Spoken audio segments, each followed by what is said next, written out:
Hey, Nick. Hey, Tys. How you doing? You good?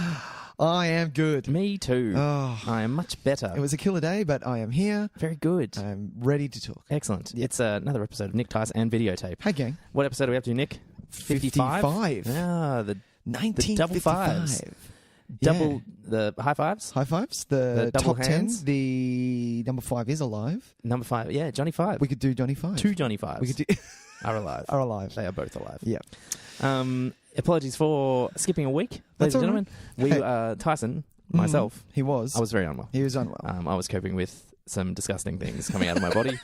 And Details in the if you subscribe to us, he will go into that's detail That's of it. what was coming out yeah, of him. if you subscribe to our Patreon page, Patreon you page, get a bonus, which we do not have. which we do not have. The Patreon bonus this week is the stories of my stomach crisis. Oh, full on. Yeah, Full on. it was a bit full on and But gross. that's okay. We're back. We are back. And we're going to do... We're back with a good one. We're back with Alien. Yeah. Ooh. 1979. 79, yeah. Alien, directed by Ridley Scott. Ridley Scott. And The most inconsistent director, I think, of literally that is of all currently time. of all time. Yeah, I think so. The man can make absolute masterpieces and then drop to just complete balls. Like just complete bombs, yeah. though. Fuck. But But that's okay. That's why we're here. that is why we're here. We're going to have a good old chat about 1979's Alien. Yep. One is, undoubtedly one of his great, one of the all-time great. Do you think... We'll get into this later, sci-fi but do you think it's thriller because horrors? of age? Do you think it's age? Do you reckon he's old and He crazy? was quite young when he did this. Do you reckon he's just lost the plot a little bit? No, not that. It's just that he had more of a vision and wasn't as jaded. Maybe. Yeah? Maybe. We'll But discuss. also... we'll get into that later. Yeah, well, why don't Yeah. we start with... Start with some trailers? Yeah, let's do that. Okay. Everybody's talking Trailers.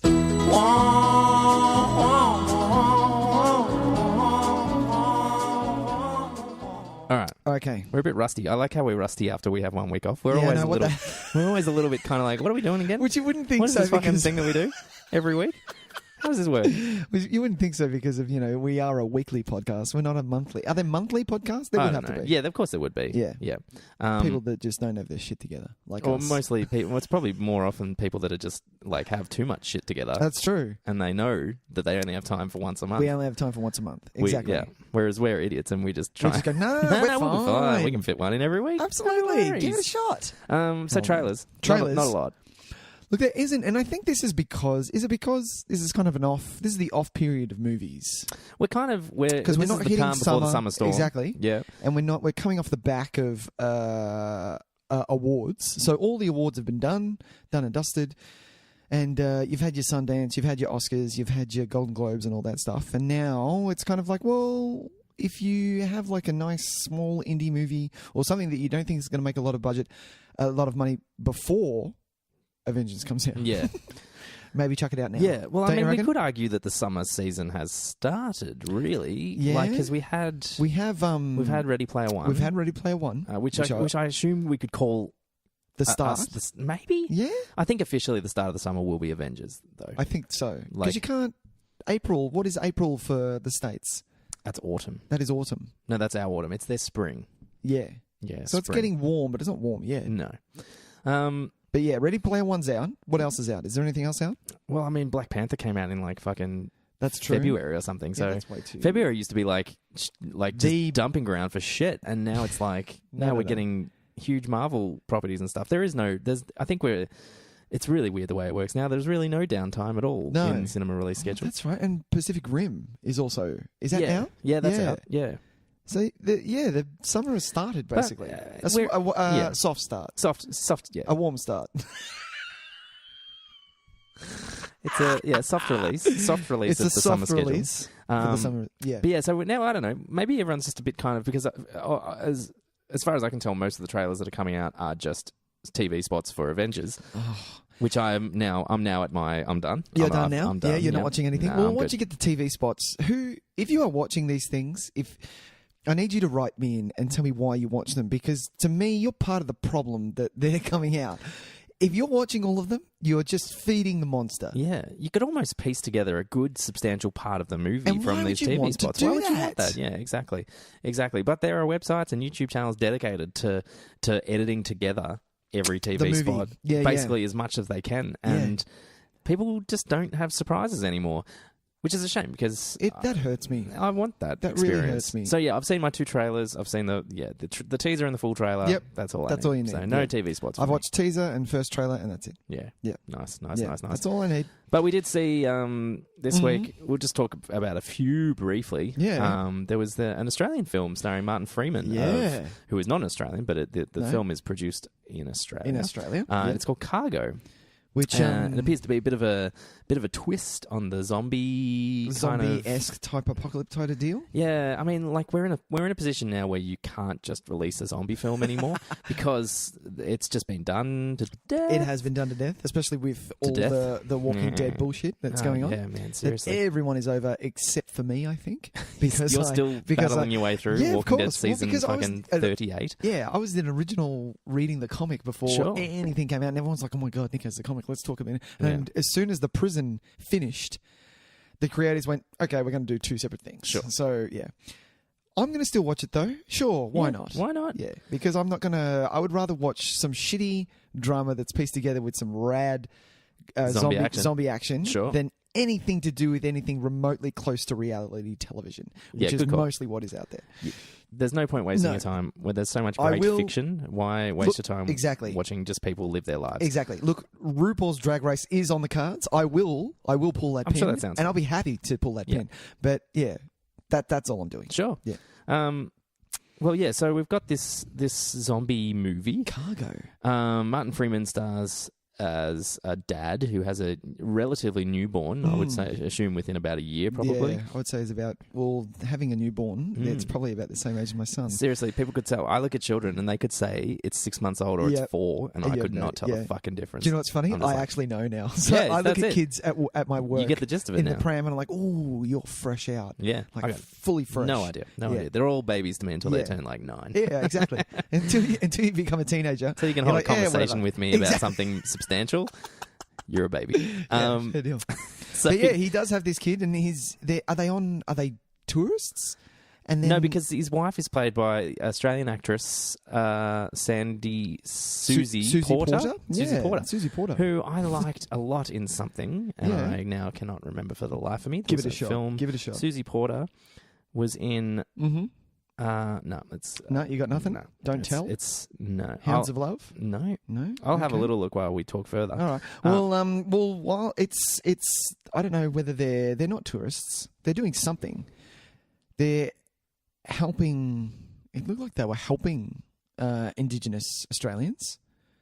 And then maybe, and then they get told about a virus that happens, which is very it was sort of I got a cabin fever-ish type vibe. Yep, 100%. So yeah, it was sort of like a flesh-eating disease that she catches, and you see her. You've got 48 hours before it fully takes over you. Now she doesn't really turn into a zombie. She kind of just. She turns into something horrible on the face, and it looks as though it's less a zombie outbreak thing and more of a virus thing. She's in Boot Man. And she's his sister. I love in how Two much Hands. we've referenced Bootman on this show. Yeah, I fucking love Bootman. Let's do Bootman. It's Heath Ledger's sister in Two Hands as well, which is a role there I really. you go. She's really That's cool. why you know she's her. really great in that. Yeah, she's done a bunch of Australian films, and she's really quite. I quite like her a lot. Yeah, cool. So I'm getting the vibe that it's not so much that they go full like death. No, they don't zombie. go walking undead. Well, we don't know actually because there looks to be like action sequences as well. Yeah, so that's maybe true. it does. Maybe it does. Maybe they do. I like maybe the conceit of this film though that you get. It's a set amount of time. It's 48 hours. 48 hours. Yep. From when you are bitten. Start the clock. Yeah. I do like that as well because what happens is she obviously dies. This is shown in the trailer. Yep. And then he, through that, no spoilers because you get it shown in the trailer, he gets bitten. He does get bitten. So he's got 48 hours to find someone to look after his daughter. For his daughter. And that to me right now, that's intense. Oh my God. No. Yeah, look, and I mean, I like that idea. I like the idea. I like the time limit. I like that it changes what the movie's about. It's a zombie movie set in a way that the focus of the film becomes about his relationship with his daughter. Yeah. And he has to think about it's those movies where it's like if you've ever seen one of those ones like I don't know. It's like Maggie. Maggie a little bit. had a little bit of that. Yeah. Just that idea of that. not seeing your child grow up. You know, it's kind of like a conceit that I think would play out in like one of those Lifetime movie of the week things where someone gets a terminal illness. Yeah, I was going to say it's almost like that. You know how they'll record like the video diary and they'll sit down. It's like, well, you know. Happy 18th birthday, blah blah blah. Sorry, I which couldn't we be laugh there. about, but that is a serious thing. Like there would be people that do exactly. do that, So Yeah. putting that in like this horror movie kind of environment, I think is kind of interesting. Me too, because it's not about in this setting. You normally see when's the food going to come the next day. It's more of a focus on survival. Where this is more of a focus on I want to soak up as much time with my daughter as I can while trying to find someone who's going to look after her. Who's going to be able to look after her for the rest of her life. I also like the idea of, it's something that I think, I don't know if this is maybe something that we don't kind of, exploit's the wrong word, but in film, I feel like there is always kind of like a sense of, and it's used a little bit in certain films I can think of, something like The Proposition or even... nothing else is coming to mind at the moment. But this idea of like Indigenous Australians having like kind of like a mystical quality. Like there is kind their of own world type deal. And so it brings about this kind of level of that I think lends itself well to a horror movie aesthetic. Is that whole idea? I mean, it's not. It's kind of similar and. It's not Wolf Creek, but it's no. I know what you're going for. There's a slight similarity in the way that I think Native American people are sometimes represented in films where they have this kind of this mystical quality and this wisdom because they've lived on this land for so much longer than us. And so they understand things better. They know, like, and so that they are better prepared for this kind of thing. And I think so. Having an Australian set horror movie that kind of exploits that side of Indigenous Australians, I think it is kind of a cool idea, and I think it's something that they can work with. I like it. I kind of like it. I like it, especially because as much as I am, I'm not against Australian cinema. That's the wrong word. I just don't seek it out. But the fact that in watching this, I love the fact that the Australian movie wasn't thrown in my face. That it was, yes, it's set in Australia, but that's not the main focus here. Instead, it's set in Australia and you have interactions with Indigenous Australians, but this could be set anywhere else, and it's still the same movie. It's not trying to cash in on its Australian-ness, which I think which will draw me to a movie every time. Draw you away from a movie every time, you mean? Sorry. Yeah, no, I get that 100%. Like what was it? What just came? Was it just came out like the barbecue movie? No, is that what you're about to talk about? Was it called Australia Day? Was it with Brian? Was it Brian Brown? What? Is this like a Mother's Day style? Keep talking. New Year's Day, and someone's made one of them, but it's about Australia Day. It was Australia. It was called Australia Day, and I was like, "What the fuck?" Yeah, 2017 Australia Day. It's not for real, is it? I'm serious. No, look, Brian Brown. Yeah, but what's it about? Look, Australia Day. What's it about? On Australia's most controversial national holiday, the lives of 3 Australians from diverse cultural backgrounds will collide, illuminating contemporary issues of racial tension. That sounds like it's blah, actually probably not. It's not playing into that Australian stereotype. Don't call it Australia Day. This is a very fueled. But I think that's what the movie's talking about. Of that course it's going to deal with do it. I thought if you like that barbecue movie where it's like fucking Kenny and Magnus Sabansky traveling in a fucking camper van cooking barbecues. If that had been called Australia Day, that's the you know what I mean. That's a problem. That's a problem. This actually sounds like it. it's talking about some of the issues that we have about. Did you watch Crackers? I have never seen Crackers. I have seen the video box, and that was enough for me. The front of the video box. And how you're feeling right now is how I felt until my brother's friend. Was that Pete Rosethorn? Yeah. Pushed me to watch it, and I laughed more than once. So I was like, "Okay, look you're just getting a pass." It does happen, though. That's the thing. I remember I've been resistant to a lot of Australian films that I end up watching and just go, "It was fine. It was fine." Yeah. But this looks really interesting. It does. I find it nice. Did you happen to watch Wormwood? I didn't. I got told that it was really good, and then that's a lot of fun. It's dislike the person who told me that, so I didn't watch it. Sure. Now, Wormwood's How actually fucking stupid is that? And this is something that we don't do very well in Australia, and that's genre filmmaking. Yeah. I think I wish we did a hell of a lot more. Yeah. We seem to kind of churn out the odd horror movie here and there. Like there's Which I the love, one man. about the Babadook. Dude. I mean, stuff like that, obviously. Fuck. But even like there's one about a giant crocodile or something from a couple of years ago, and I remember that one. What was the undead? We did the undead one. That was like That was like a zombie 2002 or 2001 zombie thing. That was 2000. Yeah, around that time. Around that time. But yeah, we do have a kind of. It seems to me like that every second Australian film is some kind of like sun-soaked exploration of our culture and you have to have relationships some red desert in there somewhere. You know, it's a heartfelt drama about growing up in a sunburnt land and all this horse shit that I'm like, yeah, great. There's probably some really great stories in there, but sure, but that's not for someone who's drawn towards genre cinema. Yep. I feel like Australia is just not contributing what we could be. And even when we do, like, for instance, I'll point towards something like These Final Hours, which was a film from a couple of years ago, which was set in like an apocalyptic Australia, where basically they've said, hey, the world's going to end in 36 hours. Yep. We're signing off. You know, we're all done. And it's a story about how these people spend their last couple of days, and it turns into like, it's a bit of a horror movie. Yeah, I remember it. I didn't see it, an ambitious failure, really, like in my opinion. But good on them. But at least they tried, and there's some stuff going on, and there's some stuff that I'm interested in. Exactly. You know, when's the last time we've seen like a legitimately made like action movie, Australian action movie? Yeah. You know, like we're getting some horror now, which is great. We've had some good thrillers and stuff like that. But I think the Australian cinema is ripe for genre filmmaking. Yeah, we should be doing more of it. Detective cop movie in Australia.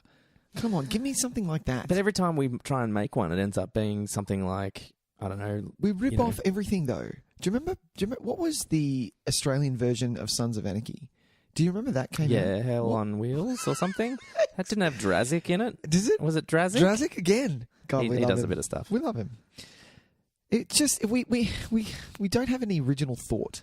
No, and I want us to. I really, really want us to. We're still trying to crack out Underworld. What's it called? Underworld? Underbelly. Like, the 47th series of Underbelly, dude. Squizzy's next door neighbor gets a fucking run for 12 episodes or something. Because everyone was up in arms because everyone was downloading it. And I was like, oh, dude, who cares? Seriously, who gives a fuck? And so, it's interesting. We seem to find one thing that's successful and latch onto it like crazy. And then instead write of, it. And instead of branching and writing it into the dirt. Fine paste. Yeah. So I'm interested in this because this has kind of crept out of nowhere. Yeah. Can I ask a question though? Yes. Would you think it's still interesting if it wasn't Martin Freeman? Yeah, I 100%. You would? Yeah. I think the Martin Freeman bit is interchangeable for me. I think it's great that it is Martin Freeman because I think he's gonna. It's an interesting choice for like a horror movie lead, horror thriller, kind of whatever it is. Turns out being lead. Survival horror. Yeah, survival horror. Sure. Yeah. But you could have put an Australian actor in that role. Guy Pearce, man, bring that on. Well, see, Guy Pearce. He's done those things. Remember Ravenous? Yeah. Is it Ravenous? Ravenous, the cannibal movie. One, Yeah. So putting Guy Pearce into something doesn't make it seem automatically inherently Australian because he is such an international actor now. Yeah, which I love. I love Guy Which is great. Guy Pearce is excellent. Speaking of Proposition is a fucking, is just a masterpiece. I've watched it ages. I love it so much. But that's a movie that feels incredibly Australian, but in no way is dependent on its Australianness. Absolutely.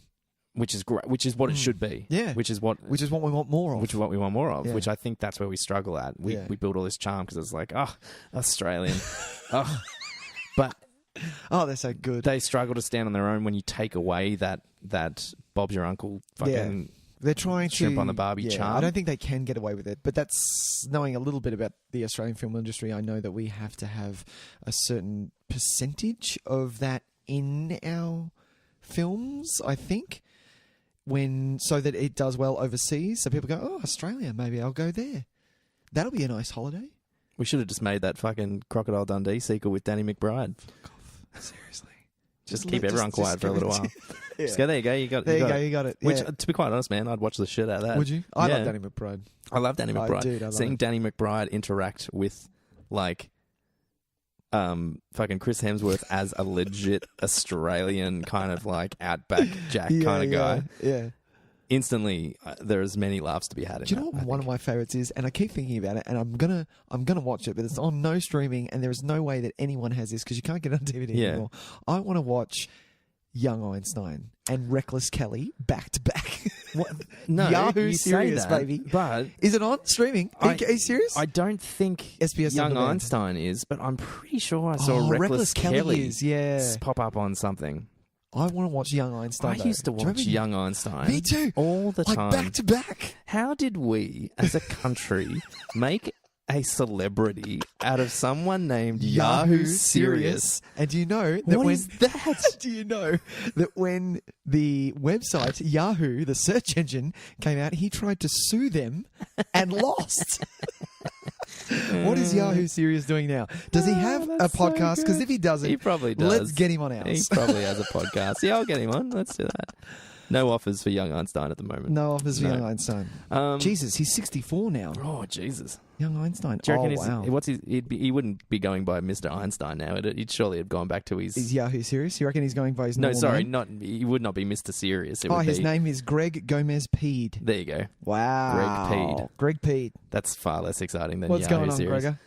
We've talked about this far too long. Shall we Way move on? too long. Let's move on. Oh my God. What else did we watch? Well, let's just talk really briefly about the trailer for The House with the Clock in its Walls. Yeah. Eli Roth is directing what appears to be a legitimately scary but still child-friendly... It's a PG looking scary kind of horror movie. Yeah. Which is great because I think we are missing that 100% at the moment. Kids have no avenue into horror at the moment. no. Because horror is either like legit fucking ripping faces off and like Gutting people. like Full gore. full gore and just disgusting Yep. Or they craziness. have to deal with, shaky cam and all of that bullshit. Or it's, I think the child kind of way in, it appears to be cartoon based now. Yeah. There's no real kind of Hotel- like live action. Whatever it's called. The Hotel Transylvanias, and you get yeah. things like Paranorman, which was really Yeah. fun, and Monster House, and so there are avenues in. But they're animated. Very little live action stuff. But this looks awesome. Aside from maybe like Goosebumps, the Goosebumps movie. Yeah, I Which- think that's where it's a little bit of a segue into this, which was good because you have Jack Black in there, you've got Kate Blanchett. It seems doing to have a kind of a thing. similar aesthetic to it. Yeah. And nobody gave a fuck about that peculiar home for, what was it called? Mrs. fucking Mrs. something's name. I remember. I For actually wanted that to be really good, Peringrew? but it was fucking awful. Peringrews. Peringrew, especially because I don't like her. Wasn't it Tim Burton? Feel Was like it a she Tim was the Burton worst. film? Yeah, she was. No one gave a rat's about that, did they? No, they didn't. No one cared. Did that at do any all. money? No. What was it called? Was it Mrs. Peru? Mrs. Peringrew? Mrs. Peringrew? Peringrew? Home for Peculiar Children. Home for Peculiar Children? Yeah. So that was kind of... That was there. That was a thing. But this might be finally something that like kids around that kind of 12 to 15, maybe even a bit earlier, like 10 to 15 era, who are kind 10, of 11, 12. interested in that kind of stuff, and maybe they, 9, 10, 11, 12. maybe at Halloween they dress up as like vampires and stuff instead of a fireman. Like kids that think that way and kind of are drawn to that kind of stuff. and maybe stumbled across old episodes of fucking Goosebumps, the TV show, and we're like, holy shit, this is great. This is awesome. And then they go back even further and go, have you seen Around the Twist? And we're like, dude. Yeah, Do me exactly. a favour. Or Are You Afraid of the Dark? Yes. Yeah. Oh my God. And then so suddenly that maybe this is going to tap into that market, and hopefully it does it really well. Yeah. It looks really fun. It does. It It looks looks really a lot great. of fun. Kate Blanchett is fucking... I'm so excited to see and I her in love this kind of anything role. that Jack Black does. And I Jack really Black do. looks like... Yeah, Jack Black is... It seems very similar to his Goosebumps role, to be honest. It does, yeah. But I'm fine with that. But I'm fine with that, yeah. Yeah, that's exactly. fine. But yeah, it's almost like a little kid. What is he doing in the house? He's just kind of I don't know. gone there to stay, and the house is alive. It has House is clocks in alive. the walls, Yeah. and there's scary stuff. I believe when I looked it up, because we did talk about this briefly in yeah. our looking forward to the year thing. That's right. Eli It Roth. appears to be something to do with like wizards and witches and stuff. Yeah. Awesome. So that'd be cool, I think. Bring it on. Because there is a moment where Jack Black uses what appears to be like a spell and throws a fireball. Yeah, I saw that. Yeah. Um, I like the mouth, the opening up behind Yeah, it. yeah, That's yeah, awesome. yeah. It's a great choice being Eli Roth, I think, as director, because it brings horror credibility with it, despite what you think of Eli Roth's films. Yeah, but I think he can. I think it's kind of honing him in and using his ability for horror Well, rather than he's letting always him loose. been, yeah. Does that make he's sense? He's a guy that... Because I mean, feel he would- can go off the rails a Yeah, little bit. 100%. Yeah, yeah. I'd argue his best film is Cabin Fever. But you and me are the only two that think Sure. that. Cabin Fever, I think, works because it's the only one of his films. I mean, that's arguable, but what I'm about to say, but I will stand by it. Yeah. It's the only one of his films with any kind of sense of humor. Yeah. And horror needs a bit of And humor. I think horror works best when it is. Yeah. I mean, not always. That's a generalization. But my favorite kind of horror is horror that has a self-awareness and that has a bit of a sense of humor to it. Yeah. And so hopefully it's him in kind of cabin fever mode, just turning off the gore. So it's still scary, still really fun and kind of tongue-in-cheek and a bit ridiculous, like a bit out there crazy. And all he's got to do is just turn down the gore. Bring it on. And it means it's PG-13 and kids can have a really good time. And then suddenly we get this new generation of kids going, hey, that was really fun. And what else is out there? We can wean them into some other stuff. Or we can get other things made that are similar like that. Having said that, Because though, I was bring it watching on. like ridiculous horror movies when I was 12. Well, when I was 12, it was a lot of different action. time. It was a lot of Schwarzenegger and Total Recall. And that Total Recall is fucked up. Like, there's as if I watched a lot that. of gore in that. Yeah. Do you know what I mean? RoboCop, that first RoboCop movie. Oh, full on. I watched that when I was so young. And that crucifixion, like he literally wanted a crucifixion. That's what he wanted. And that was intense. Luckily, my version was the TV version of that. So it wasn't, you didn't get to see all of that. Yeah. Like you got to see a little bit of the hand blowing off, but not a lot. To the point where I watch that so much. If anyone my brother can slightly go, na na na na na na na na na na na na na, and I know exactly what he's doing. Like, it's so funny. That's so good. That's so good. Yeah, anyway. So good. So that looks fun too. It does. There you go. All right. Talking trailers. Talking trailers. I think it's time. Let's jump in. Yeah, feature Quickly. presentation time. Quickly. Yeah, smashing it out Quickly, today. smash it. I like Smash it. it. Yes. Smash it.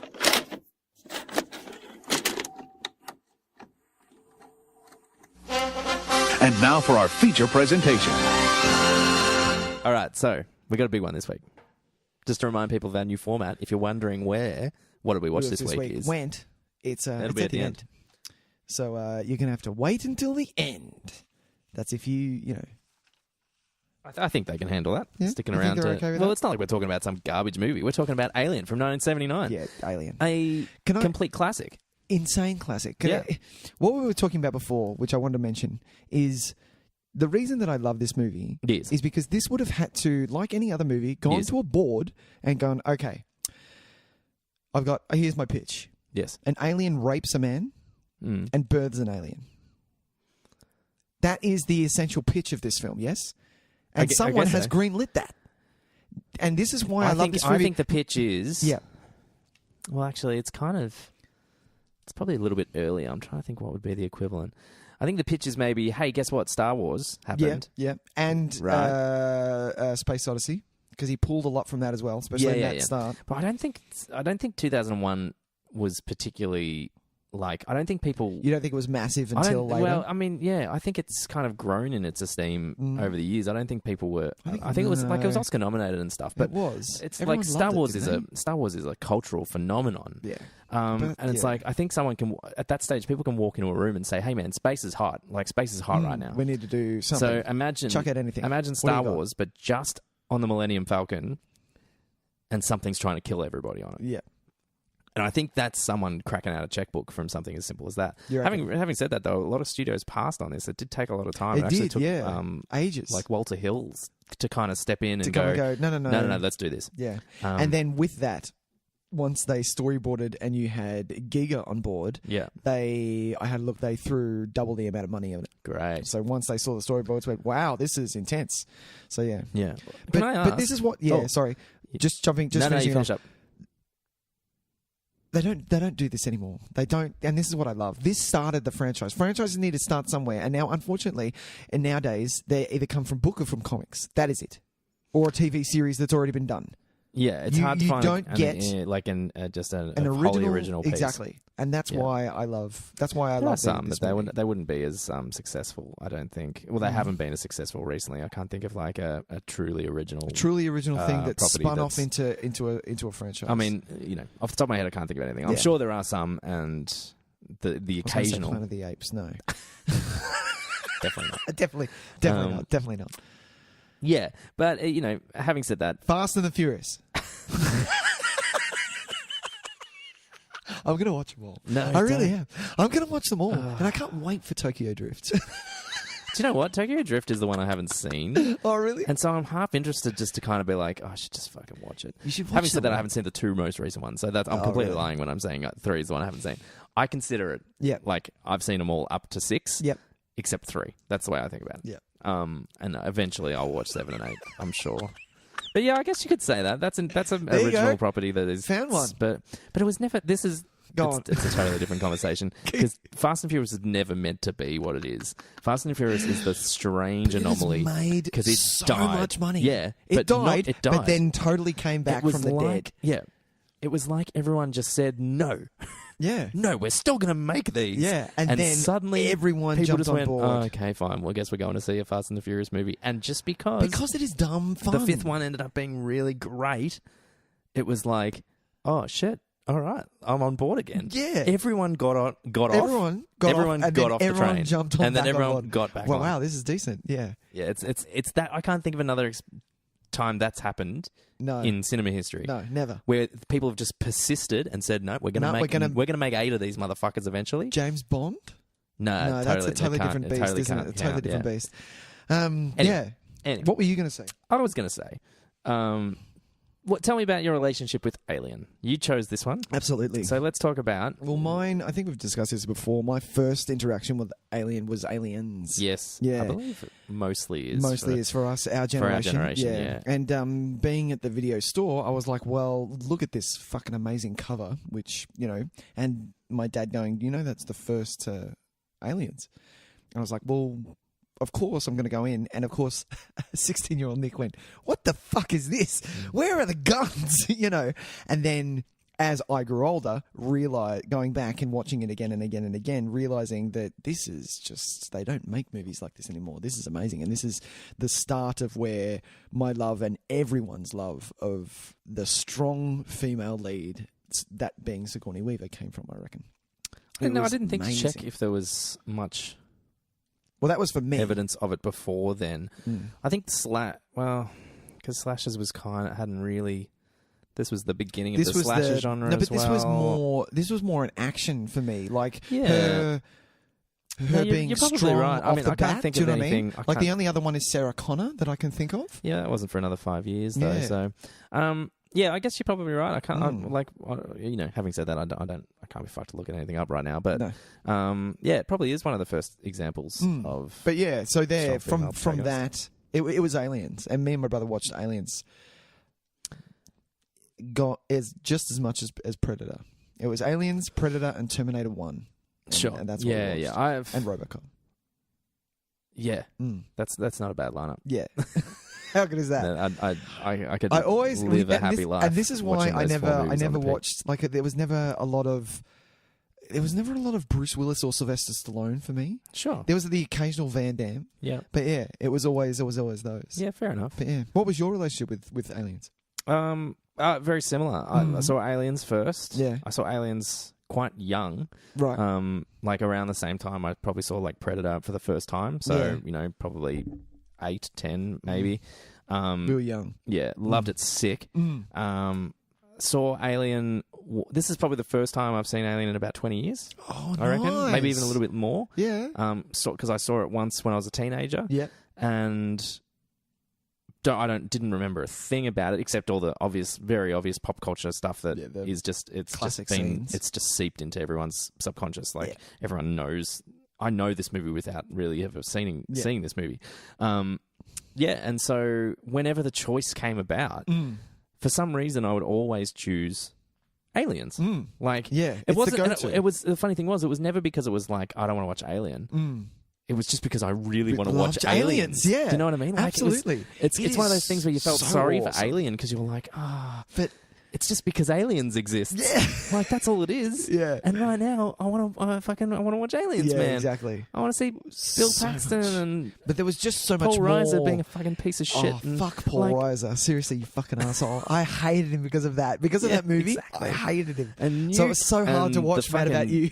The loader, like all this stuff that it's the pulse rifle. The I was so girl. attracted to as a teenager. Like it was too hard to go, no, let's watch the intellectual, quiet thriller. The amazingly shot thriller. It's like, no, we're going for action. Yeah. We're going for action. And since then, I think I've seen Alien 3 and Alien Resurrection a ton more. Oh, really? Than I've seen the first one. Because the other two, 3 and 4, are kind of curiosities to me. Yeah. So I kind of get this weird kind of vibe where I'm like, I want to watch Alien 3. Yeah. And I'll chuck it on. I love Alien 3. I just love it for what it is. It's such it's such a bizarre mishmash of a movie that just makes no sense, but has such great ideas in it, and it's just a big fucking schmozzle, but it's so interesting to watch for that reason. Yeah, and going through the dirt and reading all the stories of what Fincher, because it was Fincher's first film, and he was dealing with the backlash from Fox and all of that shit, and managed to bring out like a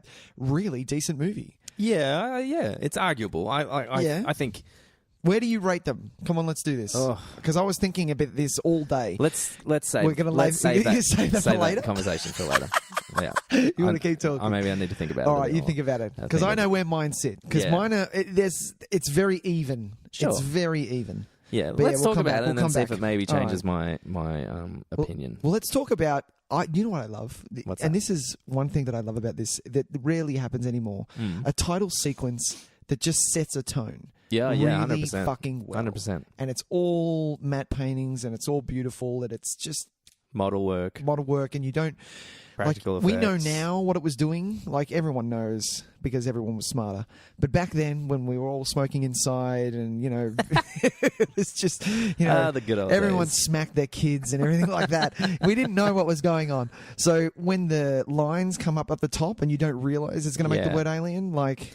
I love that. And then it doesn't go into an exposition and we've got this and this and this and this and this. It doesn't do that. It goes, no. We're going to show you the beautiful sets that we made for this thing, the money that went into this thing. And it's just lovely, lovely shots that are set up. The drinking duck that's just in this thing, that it makes the movie, it sets a tone and makes the movie look, because I don't know what movies were around. Well, I kind of do, but sci-fi at the time was more actiony based. Do you reckon? No, I think because not so much actiony based. I think sci-fi at the time, like let's look at like Star Trek the original series as like that was obviously maybe 10 years earlier, but that kind of set up a lot of the predictability, what you could expect from sci-fi movies for that decade. Yeah. And so it was all the shiny clean and the doors opening and everything had a phaser or a laser or something like that. It was kind of clinical and clean and that's why silver. I love the Nostromo, because it's just a big truck. Yeah, it is just a truck. Exactly. And this thing, like they've got photos up on the walls and fucking naked chicks and stuff. Like, and the computers are DOS. Like it's like there's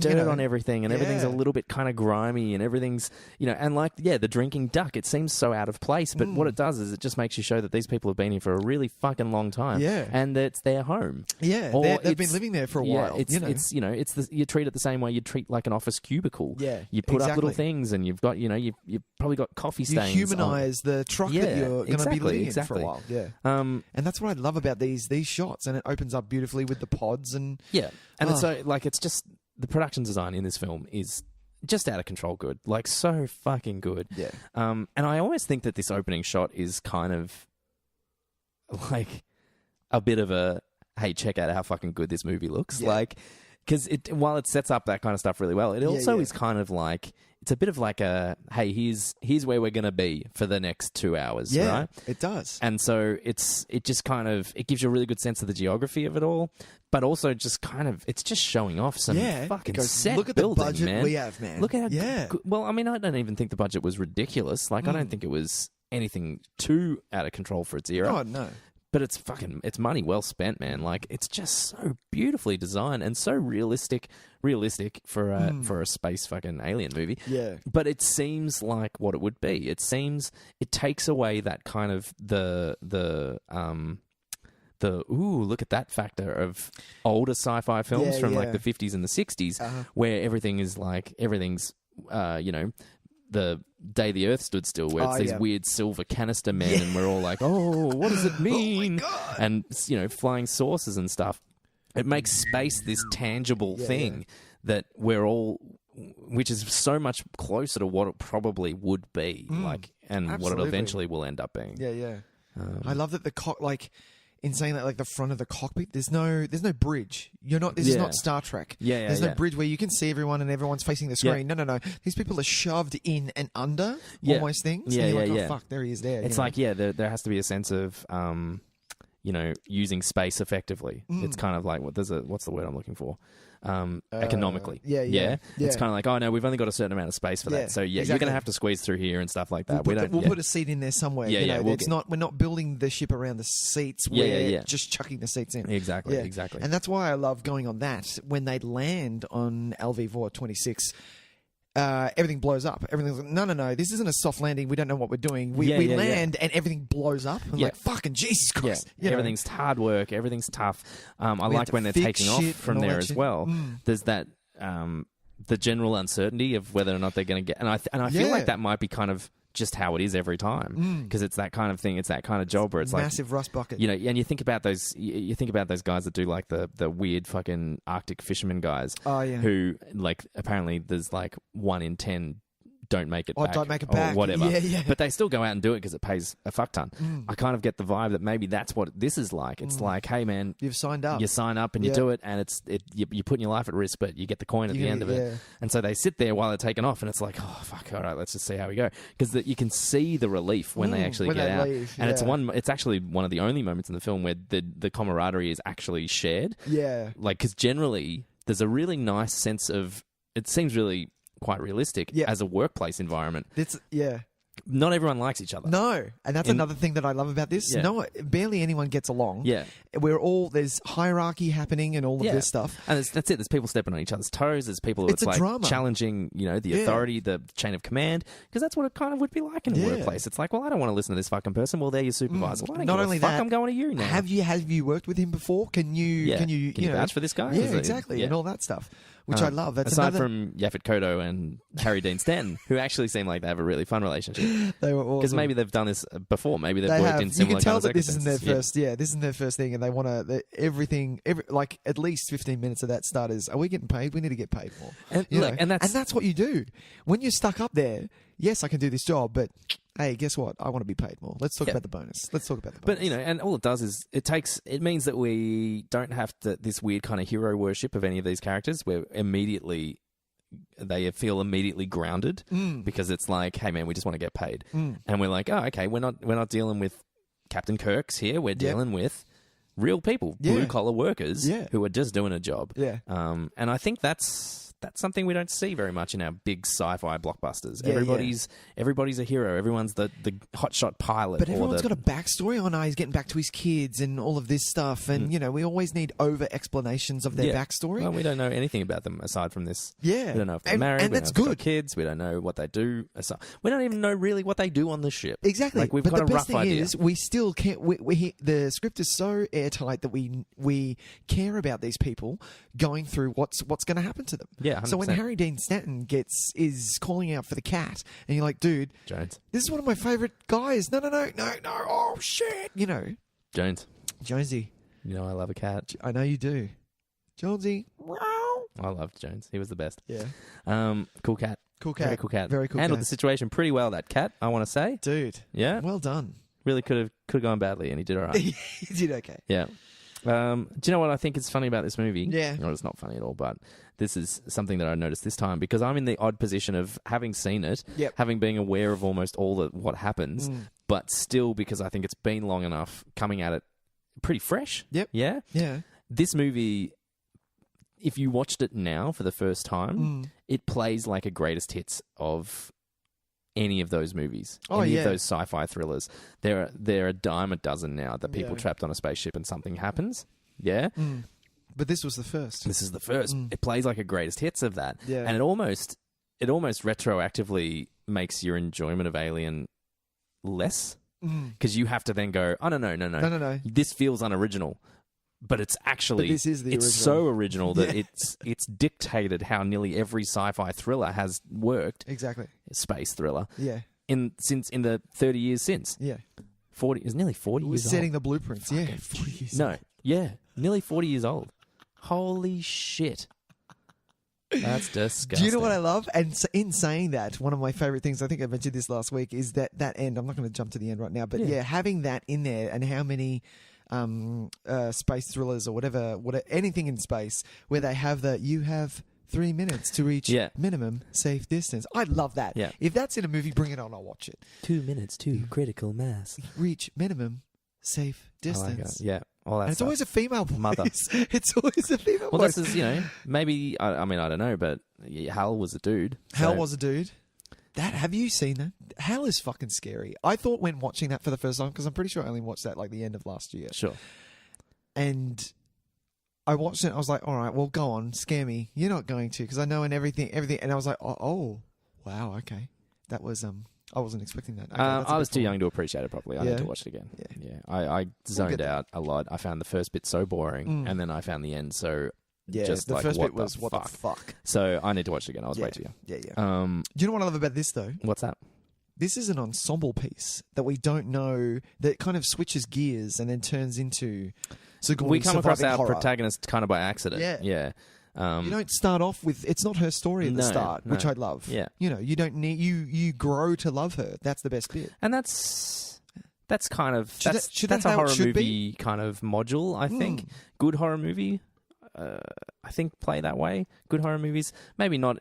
Good movies play that way. Well, You I don't think need to know. no, but there's nothing wrong with establishing your protagonist early. But I think it is a clever tactic when you do want to build an ensemble on the strength of its own merit, Yep. and then kind of have your protagonist kind of emerge from that. I think that's pretty effective. I think it does a pretty good job of that, and I think we end up with Sigourney Weaver almost just by process of elimination because maybe at first we think it might be John Hurt's character, Yep.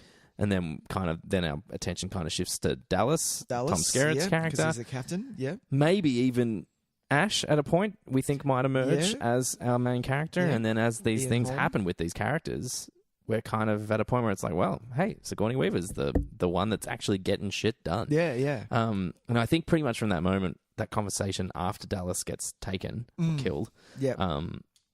where she just tells Yaphet Kotto to just shut the fuck up and listen to what I'm saying. Yeah. And you kind of go, okay, here we Whoa, go. all So right. here's our lead character. Yeah. We've got it sorted now. Yeah. But like I said, it's impossible. This is an impossible movie to watch with first time eyes because it's been so Done to death. much Yeah. part of all of our culture for so long. We know about the chest bursting. We know that it's about to happen. We know when we see the little thing, the Face jump hugger. out, the face hugger jump out of the egg, and we know what's happening. We know when the alien bursts through. We know what's happening. Yeah. When we know about the acid in its blood, we know all this stuff. We know Sigourney Weaver is Ripley, the biggest and fucking baddest fucking Action chick in hero the of all time. universe. Yeah. Bring it on. So we can't. It's so You can't hard be to scary. watch it. Yeah. To watch it without that knowledge. So in saying that, when I watched the Quad trilogy with my wife for the first time because she'd never seen it, she wasn't scared like us. She had the Family Guy reference of the little mouth coming out and going, "Hey, I'm gonna bite you with my little mouth," and she was doing that while while we were watching Aliens. Yeah, and the sure. mother is on screen. She's like, "Oh, look at the little mouth." I'm like, "Don't do that! You're wrecking the fucking Well, look, movie." I'll be quite honest. I've never been scared watching this film. There's one jump scare that I find effective in Alien. Or, Yeah. which is the one with Dallas when he, Yeah. when the hands pop out, which are so clearly human hands. Yeah. And I'm like, oh, that's weird. It's the only, Yeah. which makes me. He looked into it like Ridley was trying to shoot the alien from every different angle. That's why he had him hanging a lot. So he didn't want the man in the rubber suit. Yeah. I think he did it really well. Apart from that, yeah. Well, I don't mind it though. I No, think it's neither funny. do I. It's funny that it's something that they've abandoned in the other movies. That the alien doesn't seem to have a humanoid quality at all. No. In the other movies, and I actually don't mind it. I actually don't like mind the way that it kind of moves like a human, but it isn't. Yeah. Yeah. But yeah, I found that scare quite effective. Other than that, I don't find it scary. No, my jump scare is the end, the very end, when she's alone on the ship and half naked, and all of a sudden, out of nowhere, and I'm like, Jesus, because they blend it so They do blend it really well, but well. maybe I was just attuned to know that it was going to happen because I saw I knew saw as it well, straight but in the- it's that one that always gets that me. would have been fucking great. And that's another thing. Could you imagine seeing this in 1975? Well, this is what I mean. We This can't. would have been fucking terrifying. Yeah, it would have been. This be like that chest? Let's talk about the chest burster scene. Sure. Because seeing that for the first time, not like obviously I'm coming at it from a point of view when I've seen Aliens as a kid, going back and watching that, it would have never had the effect that it should have. And that's why I'm always a big fan of watching the first movie first and doing it how it should be. Because seeing them react to that, and had it been 1970, you wouldn't have... Do you think this would have been on the level of Green Room at that point? Oh, like it's just like shock of For shock shock door. value and seeing something I don't know, man. punch Yeah, out of maybe, his chest? maybe. That's intense. That's what I say. It's an impossible assumption. Like I can't put myself into the mind of someone at that time, because it's that whole thing about if someone was in a coma since the 50s and woke up, they'd probably immediately have a heart attack. Yeah, because someone would show them an iPhone and their brain couldn't comprehend what they're looking at. Yeah, that'd be so. And true. they'd have a heart attack. So maybe in 1979 there would be people sitting there that are just like, I can't physically understand what I'm seeing right now. I'm seeing a man writhe in pain and an alien burst out of his chest. Yeah. So maybe fair deal. we're just so used to it though. We're just so fucking used to it now. It's almost a shame. It almost takes away something from the experience of watching a film like this that we are so aware of it. But that's okay. It doesn't mean that you can't just look at it. It hurts the kind of that visceral reaction to it, but it doesn't take away your appreciation of it. I don't think. I think you can still sit there and say, "Hey, this is a fucking great movie." Well, because I know so much, and I've read so much about Alien and listened to all the audio commentaries and all that stuff. I knew that no one knew on the set that what was going to happen. I think that's what makes it fun story. for me. There's quite a few kind of. There's so many great stories about this that people are aware of. Yeah, and a really good one is the reactions to the chest burster is real because they were aware that something was going to happen. But they didn't know what it was. Yeah, and that's such good directing. And the amount of blood that went on... What is the other female's name? Lambert. Lambert, that's right. She copped the most, and you don't actually... It's not in... They didn't get it in shot, but you see her on the making. She's fucking covered in it. She's like, I think there's one little like split second of her kind of reacting to it. Yeah. But that would have been it. But knowing that going in, I'm like, this would have been amazing to shoot. Like seriously, surprising your actors with something like this, and just all you have to do is react. Just react. Yeah, and that's it. Fuck. It's funny because this is one of those movies where the practical effects work really well, but they're all really obvious in their execution, I find. Yeah. Like, when you watch something like The Thing, I have no earthly idea how they did some of that stuff. The dog? Yeah. Like, it's just so fucking crazy. And look, there are ways. There are always ways. Yeah. But it's funny how in this, you see the ways. The ways are all quite obvious. Like, for instance, there's that really clear split with Ash when it's just a head hanging. There's that really clear bit where she's trying to get it to sit straight on the table, and it's a dummy's head. And then it cuts to Huey's head through the table. Yeah, and it's like, well, the alien is obviously a guy in a suit and all that kind of stuff. And John Hurt is lying on a table. Yeah, John Hurt is like, it's up fake bottom half, head through the table, kind of. And the face hugger is shot in reverse. Yeah, and things like that. But it doesn't. It's funny because it doesn't take away anything from it. No. It's one of those things where you kind of. It's almost like you're in on a secret when you watch it. You're kind of just like, oh, I know how they did that. Nice. Yeah, clever. One thing that still gives me the creeps is those eggs and how slowly they open. Yes. If you were to put me in a dark room and just a spotlight, even now at 36 years old, with one of those eggs and it opens slowly, I would fucking shit myself. Yeah. They are the scariest things in the world. And a friend of mine who he does special effects and props on films, Australian films. Cool. So remember Cat Sick Blues that I picked up at the what was the market that we went to? The Melbourne Movie Market. Yeah. Yeah, at the Astor. He did all the cat messed up stuff for that movie, and he was the one who made my tree that I have in my house and all that stuff. I've always wanted him. If anyone can do it, he can. I want an egg put maybe at the front or near the front door of my house have it on a sensor. How fucking amazing would that be? If someone is listening to this and does one of them, I patent it. I want a fucking I want a cut. I want a cut. Because imagine that, especially if it was maybe like up in the corner and it just you go past it and then all of a sudden it just slowly opens. That's all it does. It needs to have a little sound attached to it so they notice it though. Just a little yeah. That would terrifying. Be fucking terrifying. Bring it on. All right, so go on. What else do we want to talk about? Face huggers, by the way, are my favourite out of all the metamorphosis of the alien, I think the face going from what this. Yeah, I think what this movie achieves that I think the others struggle a little bit in is making the face hugger element actually really creepy. Yeah. Like an icky. Kind of it's messed up because you see it on pan shots of John Hurt on the table with it around his face, and it's messed up. Like the fingers around the back of his head, there, and you're like, and it's like, and the way he's breathing, and it's like, and when the they things like, show that it's like keeping him alive, and really it's messed up. Looking at it, yeah. like it's really fucked. really messed up. Really messed up. But that's my Off-putting. favorite. Like even going from Chestburster to Alien to Queen, the face hugger is still my favorite. Yeah, sure. Yeah, it's very effective. the in this Queen film. is very awesome. The Queen is great. Fuck. Yeah. I just What were you going to say? I love the design of Ash. I love the mechanics of Ash. That weird mesh of like kind of human flesh, Synthetic, but like a weird bizarreness, version of it, yeah. and all those little circle Bubbles balls things, that are in there, and then there's like goopy fleshy bits and all the milk that is his it's blood. just milk. That would have been weird too in '79, having that spin. Oh fuck, he's a robot. Oh, the reveal of Ash. I mean, obviously, and this is one of those things again. Like we're so aware of it now. The reveal of Ash is fucking great, and they don't play on it too much, which I love. Like it's not you don't get a mad twitch or him kind There's of that one little malfunctioning. bit once he's sconed in the head. You get that where little. There's that. And you're bit. like, what the fuck? But after when Yaphet Kotto gives him one and he starts flipping out a little bit. And he starts flipping out. You're like, what is going on? But that fucking.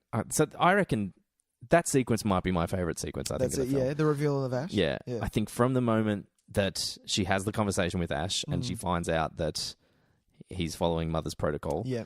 Then and the team is expendable. Yeah. Then from there, finding out that he's synthetic, not real. To have him trying to kill her in this just so like messy yet efficient way, rolling up a magazine and just jamming it down her throat, basically. Yeah, that is violent. But it's violent. It's violent in a way that makes sense for a robot because it's not. It's not beating her to death. No. It's not just bloody. It's no, I'm going to shoving something in there. You breathe from here, so I'm just going to stop it. That's your breathing hole. Yeah, that's your breath hole. Yeah, but it's so violent though for me. Like it's it's like domestic violence. On that level, sort of thing. Sure. It's really fucked. And that's what's great. It makes it so scary. Yeah, and you can see that he's been hiding the fact that he's quite strong as well. And then having Yaphet Kotto come in and he does that weird thing where he grabs his heart. Yeah, and you're like, what the fuck? Like, Talima, Shakti Day. But Hamam Shivai. Exactly. Let's do that movie. Yeah, we will one day. Yeah. That'll be fun. And then when he just fucking beats his head off, and it's such a great shot. Like it's such a great switch from real to like practical effect. Yeah, it's so effective. It's seamless, man. It is. Seamless. It's one of the more seamless shots in the film, I think. And just the goopiness of it all, and and then the conversation they have with him as just a head. Yeah. I think Ash achieves slightly. I'm more scared of Ash than I am of the alien. Of the alien? Yeah, I think. Wow. Just because I think Ash is far more unsettling. Yeah. Because it is this weird kind of this thing that we've trusted and this thing he's been with us the whole time. And then he reveals himself to be just completely indifferent to the lives of humans. And I think it's got something to do as well with how the movie presents its characters in a way that they're so plain and there's such a complete lack of heroism or any kind of... And look, the second one is basically just a whole bunch of cowboys. And like, so everyone gets to be a badass, right? Yeah. But in this one, there's this kind of normality to them. And it actually makes what happens to them sadder. Yeah. Because they don't have guns. Because they don't have any way to defend themselves, and they don't know what they're up against. Yeah, they're just such plain normal people. Yeah, and there's no heroic death. There's no big guns blazing. There's no pulling a grenade and then come and get me, you fucking bastard. There's none of that. Let's rock, yeah. There's nothing like that at all. No. "Hey, you want some? Yeah. What about you? You want some too? Oh, come on!" Like, Game over, man. yeah. Game over. Which is the second one is full of that. And look, there's a place for that. I love that as well. Like, I absolutely love that as well. But this is on another level. Like this the is scene kind of when Lambert and Yaphet Kotto, I can't remember his character's name. Yeah. When they die, that's full on. it's really sad because Yeah. it's just like they just seem so helpless. And he's just yelling, "Get out of the way!" And she's frozen. She's frozen, a deer she's in stuck, headlights, yeah. which you would do. Yeah, There's 100%. no way you wouldn't. and do it just that. made, like you just sit there and you're just like, oh god, it's just gut wrenching because Yeah. they're just so normal. There's just it's just such a plain They're not reaction heroes, to it, man. and Yeah, it sucks. exactly. It really It's sucks. the same with Tom Skerritt's character, Yeah. Dallas. Yeah. That's the same thing. You drop down and no, it's behind you. Yeah. But he's in a position like you think about it now, why are you in that position? You should back yourself into a corner if it's going to come at you. But in his position, no, I don't know where it's going to come from. I don't realise that there are things that can crawl Yeah. on walls and roofs and I don't know where it's going to come from. Yeah. Yeah. Um, Parker, that was his name. yes, Yeah. very good. I'm going to rewind just a little bit. Go for it, man. Because we have seen the setup of this start LV-426 with the pilot, and the first thing that we see that's chest has been something has burst out of it. Right? Yeah. And watching it, because I've seen this movie quite a number of times. I still don't understand, and even though I have seen Prometheus and fucking Alien Covenant, Yeah. I still don't understand. He's got a spine on his face. Is it a spine that hooks to his nose and goes down? I feel so. Or is that an aspirator that I'm feel missing? like that's that what I think. is? It's I think their technology is kind of different from ours, Right. and is perhaps a little bit more kind of biologically based Oh, okay. technology. Yeah, and so yeah. it looks, and this is Geiger all over. Yeah. So it looks like kind of a human extension, but it's actually technological. I think Right. it's like I always took it as it's like their pilot's breathing mask. Breathing Yeah. mask. That's what I thought. But it looks like a bones spine. and stuff. Yeah. Yeah. Because I never understood that, and no one mentions the fact that the pilot is Giant. like 20 foot. Yeah, well, and so this is. But Do you reckon- Alien Covenant kind of, which I hate, they kind of wrap it up instead of letting it be a mystery. No, we have to explain it, which is another reason why. Yeah, it sucks. I fucking hate. It sucks. And this is the problem. Like, I haven't seen Alien Covenant yet. I actually really wanted to watch it before we talked about Alien as well, but I just didn't get around to it. Yeah. But I have seen Prometheus, so I know they're setting up some stuff. Yep. And I'm assuming I might be wrong. Yep. But the space jockey was one of those big white dudes. Yep. Yeah. So now we're in a position where this amazing mystery has been solved. has been solved Yeah. in the most unsatisfactory way Yeah.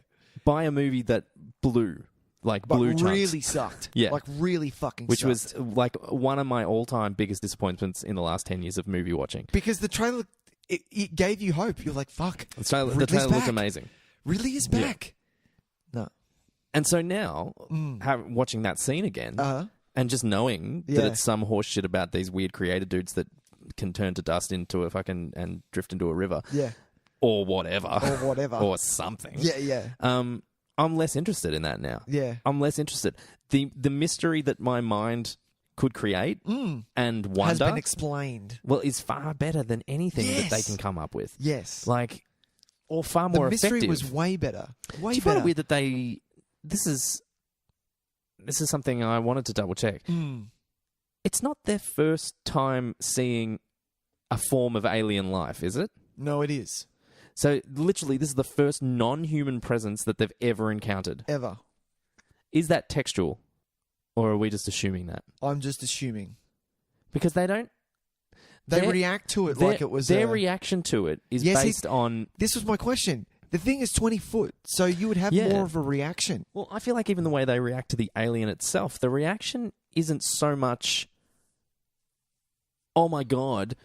It's a Alien fucking life. alien We've discovered life. alien life. Yeah. What do we do? Their Yeah, reaction yeah. is more, oh, this thing We might need to be get dangerous. It off. We need to get it maybe off. they have then. So are we living in a world where there is certain kinds of alien existence? No, because when like they- maybe like plant life, they've discovered like alien plant life, or microbes of some description Yeah. and things like that. So the fact that they come across some kind of alien, because even when he's looking at the egg, it doesn't seem to me like a guy that's never seen anything like that before. No, he comes across as a guy who is He's like, intrigued by this. There's something here. Yeah, there's something there's here. something. You know, as opposed to someone going, "Holy shit, man! There's aliens!" Like aliens. You know that word that is a word that exists in I'm sure it exists in their vocabulary. The word alien life, like representing non-human extraterrestrial life. Yeah.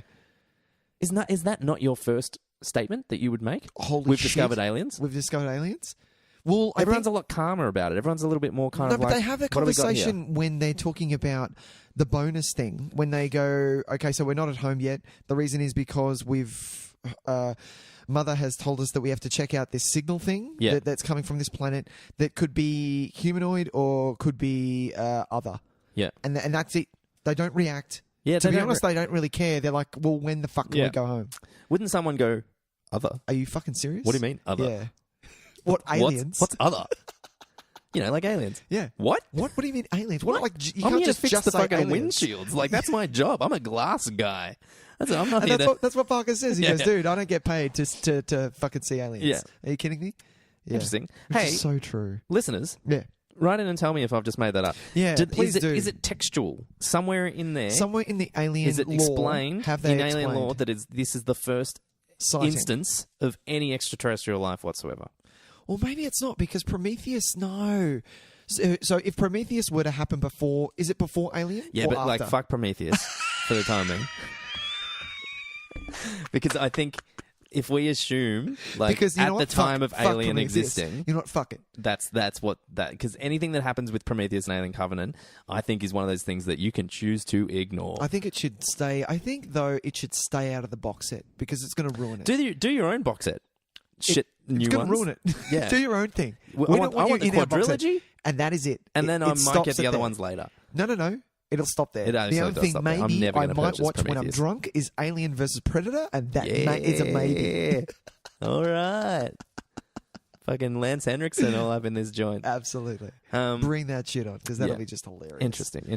No, that's a good question. So, Yeah, go on. I do want to wrap it up pretty soon. Yeah. I've only got two other things, but This is an interesting conversation. Yep. How do you feel about the minimum safe distance. Sorry, keep going. all the kind of sexual stuff? Right. Well, this is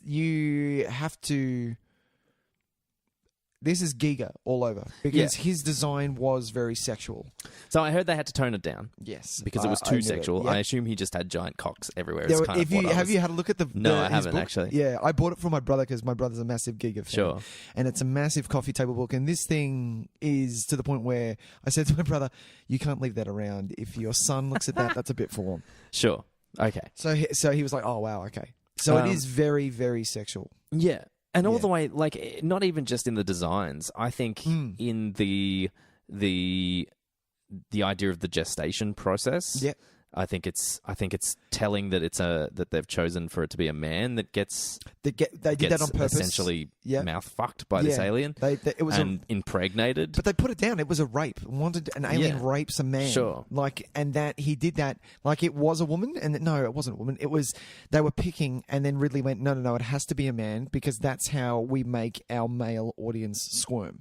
It has to be a man. Sure. Which is spot on, I reckon. It's such a good thing. But yeah, what were you going to say? Well, just it runs all the way through. I think by then choosing a female protagonist. Then what else have you got? You've got the way Lambert is killed with what is clearly appears to be the alien about to go up between her legs, and whatever happens from there, we don't know. We don't know. Yeah.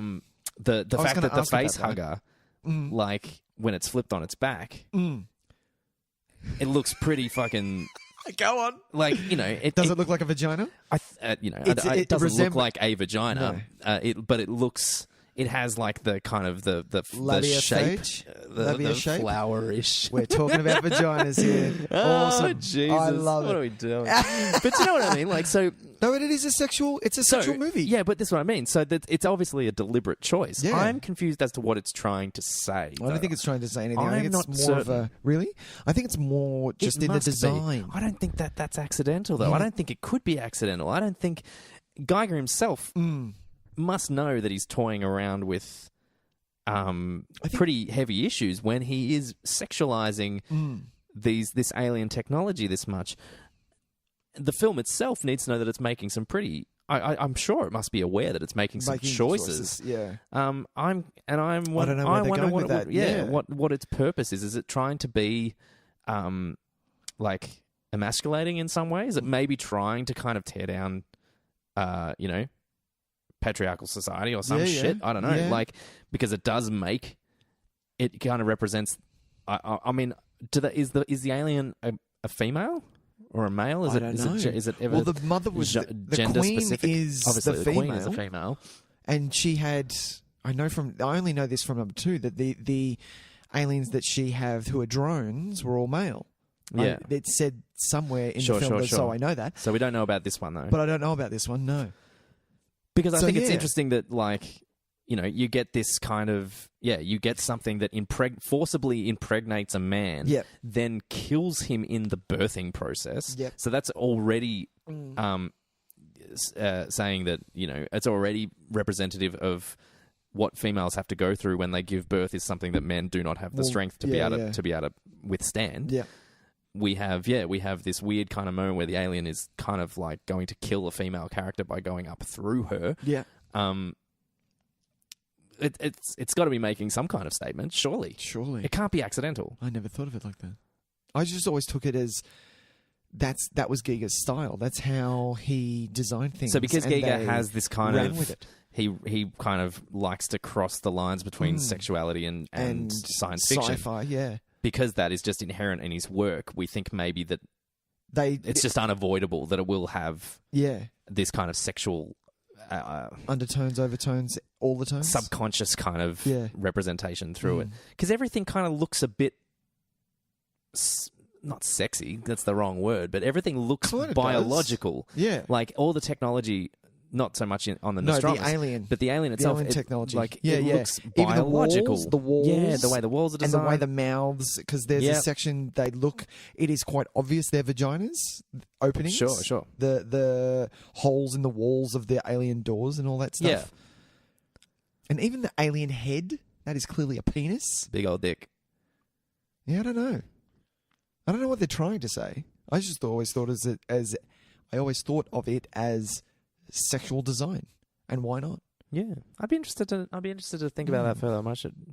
Listeners. Well, there is a Giga documentary. Oh, that'd be worth watching. Yeah, that is really cool. That is on Netflix. I mean, having not watched this with commentary or anything like that, Ridley Scott might come out flat out and say, "Yeah, that's what it is." Well, I knew so that it might be worth. In the makings that I've watched, I knew that Giga did not like planes, so he did everything from where he lived, and they had to keep flying back. Oh, no shit. Yeah, every single time, and he didn't mind, and he did all of it for them. Sure. Yeah, didn't want to learn any English. That was fine. Yeah, and they were like, "Dude, with your designs and what you're coming up with, we don't give a fuck." Great. Yeah, he really is. His imagination goes one of places. A kind, man. We'll probably never get anything more like him. Places. What else did you want to say? There was one more thing. One more thing? This is random. I don't know why I wrote this down. When Harry Dean Stanton dies, yes, why is there, and this happens a lot in horror movies, no one needs a room where chains hang from the fucking roof. Yeah, I don't know what they're doing. No. And I love it though. There's a few rooms that I look at and this. If you get what the purpose of that room was. If you get a room that has chains hanging from the roof, don't go in there. Don't go in there. Something bad. No matter what the fuck it was like some kind of storage room. But you end up saying that about most of the rooms. Like when you look at the design, you go, "What the fuck is this room for?" It must have just been a cargo room of some description. Exactly. And that's probably what it was. But you're right. You're right. How good? And this is funny. This is a shot you wouldn't have seen. There's a really great shot that I realized was only in the director's cut. Yeah. There's a moment of Harry Dean Stanton where he's just kind of looking around trying to figure shit out, and above him is the alien just sitting there. But it doesn't look like the alien. It doesn't move. It doesn't do anything. I didn't have that shot. And I looked at it and went, "Oh, that's the alien. Holy shit. What a great shot." Whoa. Because it doesn't draw any attention to it whatsoever. It's just there. And then it moves on to the next shot. And then obviously a couple of seconds later, it gets dragged up. Really fucking cool shot that I realized was only in the director's cut, which is really interesting. It's funny. from just basic research, what I've looked at, the director's cut, there's not a huge amount of differences. The things that you would have missed, though, is that I find out in the director's cut, you find out what happens to Dallas. Oh. And...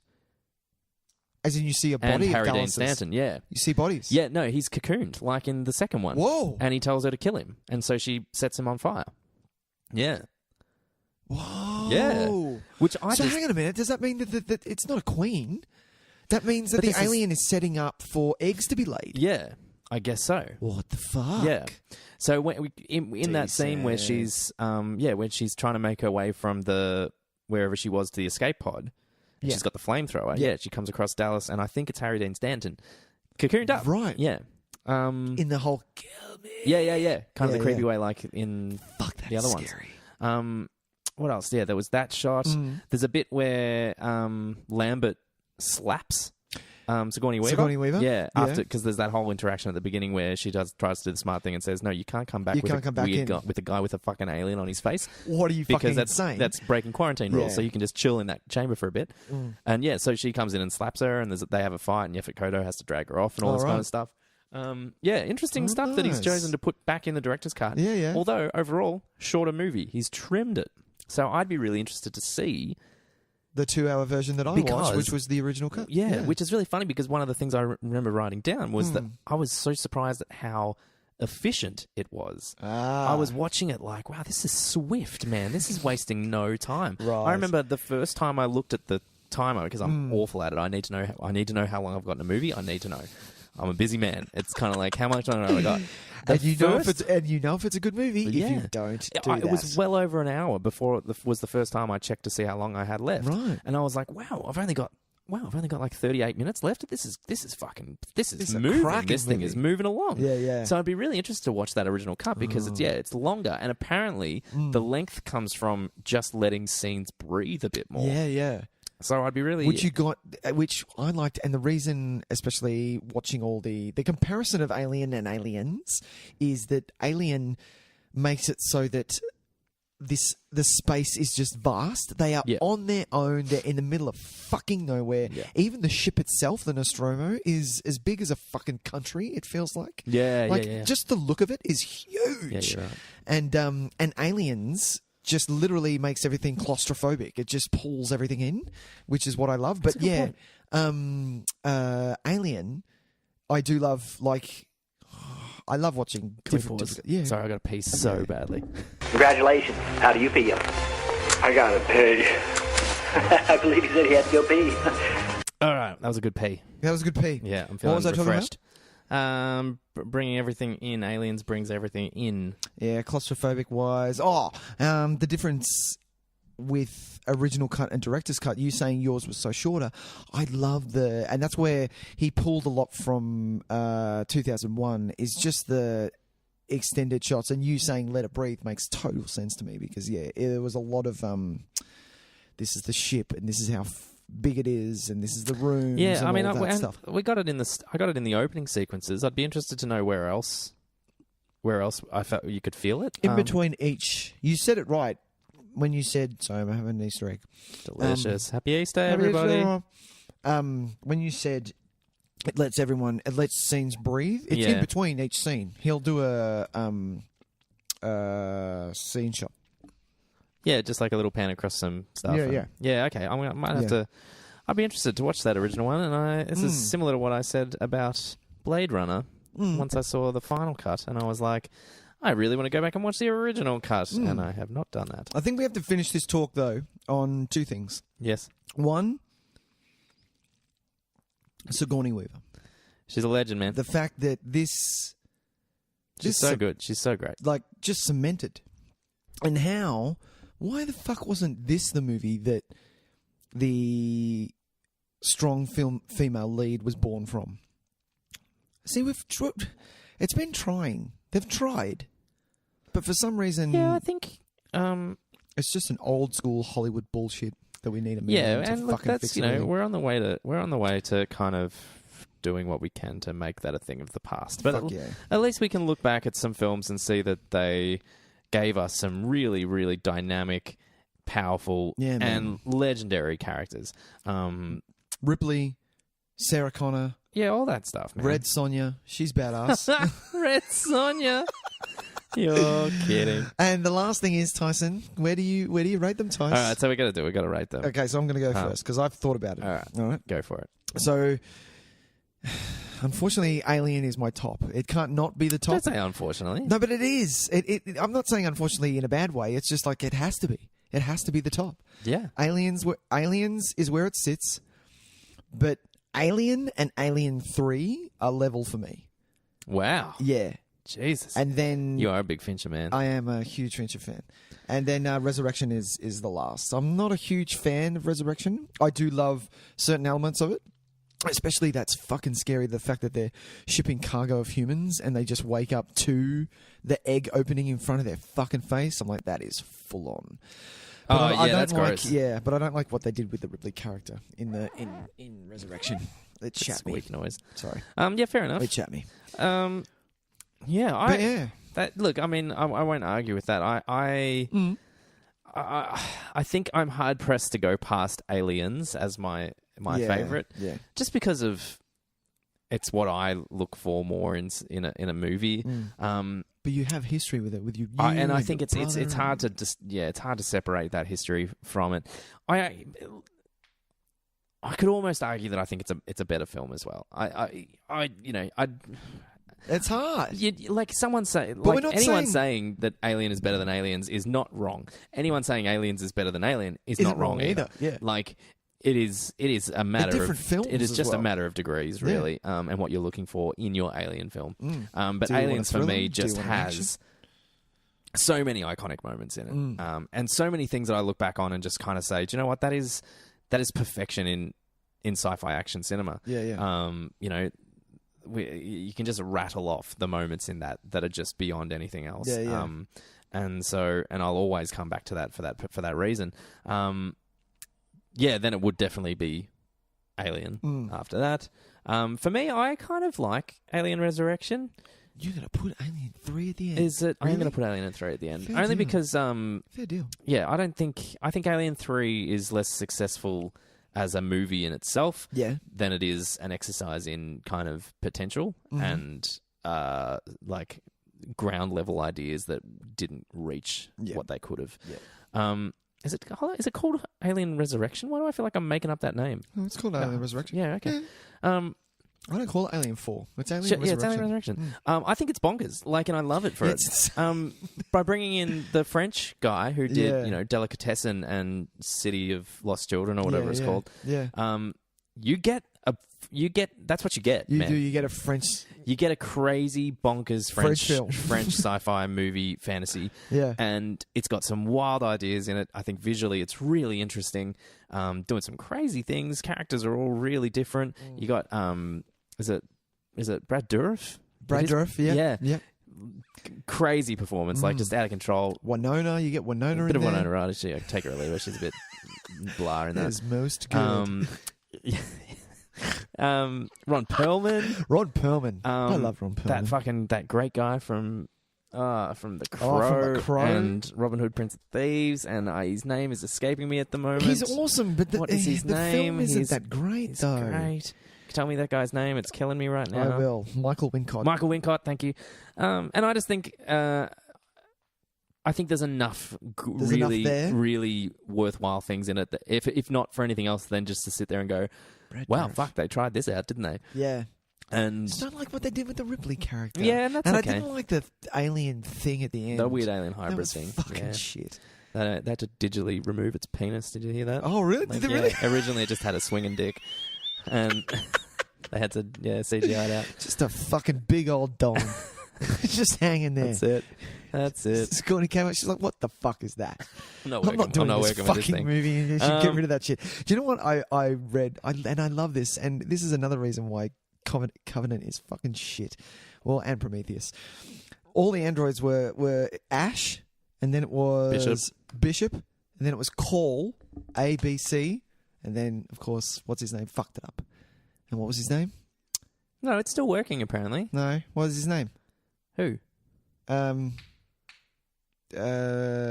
Shane. What's his name? Michael Fassbender. Fassbender. What's his name? in the movie. I thought it No, carried they through. fucked it up. No, they fucked it. Okay. Now I have to look it up. Anyway, that was Alien. That was Alien. Hope you enjoyed our conversation. If you'd like to contribute in any way, why don't you jump on the social medias and have a chat to all of them and have a chat to us and tell us what you thought of Alien. Fuck yeah. Did we get it right? Did we fuck it up? Are we making shit up? There's no way we can do it wrong. Was there pits? Was there butt? You know what? I'll let Tyson talk. We'd love to hear what you thought of Alien and what you thought of our discussion. His name was David. Yeah, I thought it continued it. Oh, Nick, you're a dickhead. And why do you even have a podcast? And who was his evil mate in the other one? Oh, in the new one? His evil mate. Yeah. So, ABCD E. I don't think it is E. I Yeah, think it's something else. go. I think that's where it gets fucking fucked up. Walter. Yeah. Alien Covenant, you can go. So, but wasn't Walter around earlier though? Not the point. Not the point. Whatever. Right now though, it's time I for knew there was a reason I had a podcast. What did you watch this week? Nick, do you want to go first? Tys, I saw Black motherfucking Panther. Ah, nice. Black Fucking Panther. dude. Yeah, that's a good conversation. That was nice. How did you go? Did you enjoy it? I did enjoy it. I Yeah, enjoyed me it too. like it was. Even though I built it up in my head, it leveled me out. It didn't exceed expectations, but it didn't go under Yeah, either. it's been a while since I've seen it Yeah. now, so I remember liking it, and It was I remember coming away from it kind of somewhere around the same level I came away from. gone. I was going to say Cap 1. Like, it was a nice origin story. It's a You know, very it good had origin story. Had its rad moments. There was no some great real moments. massive lacking holes. No, which- no. There was no. Yeah. You know? If anything, I would say the final kind of standoff between Killmonger and Black Panther was a disappointment. A little bit, for me. yeah. Considering how great a character Killmonger is, and what a really effective villain he became. He was really good, wasn't he? And the backstory, it was just awesome. Yeah, it was all working, and I love Michael B. Jordan. I'm just a huge fan of him, and holy shit, did he get ripped, that boy. He was massive. He brought his guns to the party. He didn't really Fuck. did. He was fucking Good on him. huge. And then Johnny Storm. the weird kind of like the fisticuffs in the train station with not the train station. They were like cargo. We've said the word cargo about 17 times in this podcast. No, remember it had the things that ran around on the rails? They were like transportation things. Oh, yeah. And as they went past, it right. nullified I didn't the actually effects like, of the vibranium. I didn't like that. I didn't like that. I didn't any like of that any garbage. Of that. No. It should have just been them It should have just been them duking it out, man. on the field. Should have been back on the waterfall. Should have That's been. where it should have been. Yes. Yeah. Yes. He needed to regain his. See, and that's what I thought was going to Yeah. happen. I thought it would He was end up gonna being reclaim him being king. He had to reclaim his throne. His throne by. I thought they were going to both take. Like he was going to force Both him to take take the- the nullifying stuff. I thought he was Yes, somehow. and it would have been a Panther and it would- against the Panther. Yeah, and then he, out of respect, would have gone, no, I'm going to take it too, and we're going to do this right. Yes. And I think that's what they tried to achieve by having the strange thing that nullified the Vibranium's suit. Yeah. But it was But just it didn't was just a work. big No, it old was mess. just a And then we had the great moment at the end where he's like, "We can save you," and he's like, "No, fuck off. I just want to die." Fucking, what did he say? Something like a whole bunch of brothers didn't die on a ship. for And then nothing. full on. Yeah. And then he took him to see a sunset. Yeah. Jesus. Um, And talk about your strong female leads. Jesus Christ, that was awesome. yeah, I really like his sister. Yeah, She's his a sister, the wonderful girl who plays character. Michonne in, I forget how to say her name, in Walking Dead. Yeah. I kept going, where have I seen you? And Yeah. Sam turns to me and goes, the head of the "Put- guards, put- yeah? Yeah, put dreads on her. Yeah. I'm like, decent. Yeah, and But I'm so yeah. glad that they're all going to show up in Infinity War. because Yeah, bring it on. those action sequences were just so good.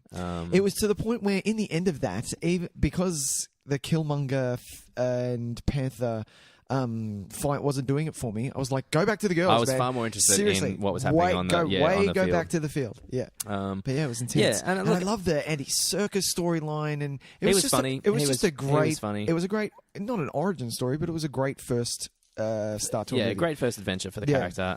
Because it wasn't an origin story, which was good. I think they did really well because they could have done a.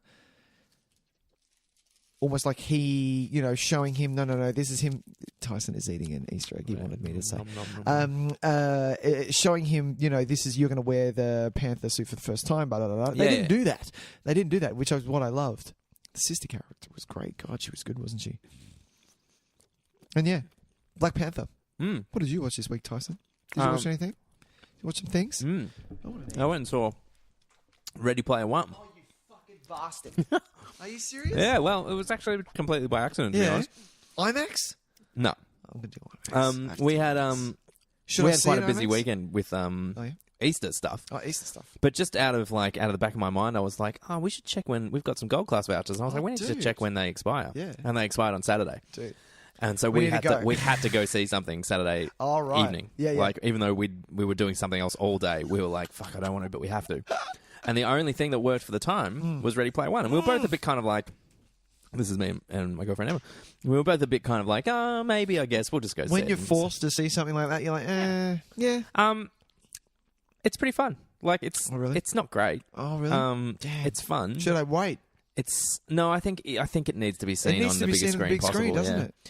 There are some parts in it that are really inspired. There is a sequence where they are not trapped inside, where they have to re-enter a classic horror movie and the sequence lasts about 10 minutes inside this classic horror movie.